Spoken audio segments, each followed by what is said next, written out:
So we started the book of Bamidbar. So as we encamped in each place, Am Yisrael encamped throughout the desert. They encamped in this way, in this manner. Basically, the mishkan was in the middle, and the 12 tribes were all around the mishkan in sets of 3. Every time they encamped, which there were many encampments over the year, 42 travels over that time period, 40 years. So and 38 years really, and they camped in this way. Now, as they traveled from place to place, there's a debate how they did that. It appears in Rashi. One opinion says they traveled like this. So imagine there's 3 million people all walking in their organized fashion around the Mishkan in the middle. That's one picture you can have in your mind. And that opinion is called that they walked kiteva, like a pocket, it was something in the middle. The Mishkan was in the middle. It's like a pocket. Teva really is like a box. They're like a box. Right? It looks like a box. There's another opinion in Rashi that says they traveled differently. Even though they encamped that way, they're all around the Mishkan, they traveled like a beam, kekora, keteva, kekora. So I was trying to figure, I didn't find ever any pictures for this. I looked around. So I created one. I plugged in the information in ChatGPT. It's not as colorful as the other one, but it basically looks like this. The structure is the Yehuda, Yisachar, and Zvulun go first. Afterwards is the Mishkan structure. Then you have Reuven, Shimon, Gad. Then you have the Aaron and the holy vessels. That's Bnei Kehat. Then you have 6 of the other tribes. So as they're walking through the desert, they encamped this way.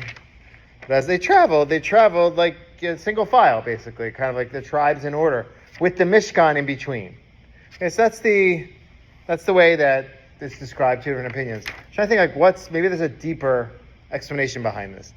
But before I get there, just their debate is connected to verses. So we have a verse that says, just like they encamped, so too they traveled. So that was in our last week's Parshat. And basically that was the support source for this. Just as they encamped, so they traveled. And there's a verse that says, Dan, and Bamidbar 10 says, Dan was the gatherer. And so if the tribe of Dan was the gatherer, how is he gathering? What was he gathering? Gathering lost objects of different tribes. That's what the Rashi says. So he's the gatherer. He's not uniquely set up to be the gatherer here. But according to this structure, Dan, the tribe of Dan, is on the bottom, and they are a very large tribe. So they could play this role as the gatherer. So that's like the sources that support it. But what's the thought behind it? So I had one idea connected to this, is that maybe these are 2 orientations that we should have when it comes to Eretz Yisrael. The first orientation is like this. When we're walking towards Eretz Yisrael, we're thinking about Eretz Yisrael, you have to always have the Torah in the middle. Never forget Yiddishkeit, never forget all the precepts, Judaism, all the important things you need to do.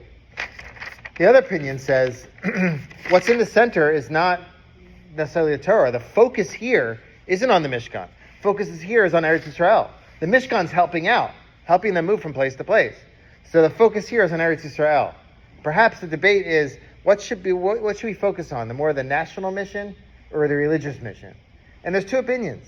And perhaps you could say that both of these opinions hint to 2 different orientations. We need both. You need a strong army, you need a strong government, you need a powerful state, and everything that comes with that. Culture, language, all that. In addition, that's the national piece. In addition, you need religiosity, you need a strong Yiddishkeit, you need yeshivas, you need Beit HaMikdash, B'ezrat Hashem, holy judges. That would be a great thing, to have holy judges in Eretz Yisrael. Holy people involved in politicians, and that's a very rare thing to come by. But the idea is that everything needs to be elevated. So you need both approaches. You need the approach that says we're walking forward with our focus on Eretz Yisrael. You need the approach that says we're walking with our focus on Torah. As you think about Eretz Yisrael, you really need to pray about both of those things. Sometimes we get different people are different extremes when it comes to that. Just focusing on Torah. No, you need a government, you need an army, you need all these great things.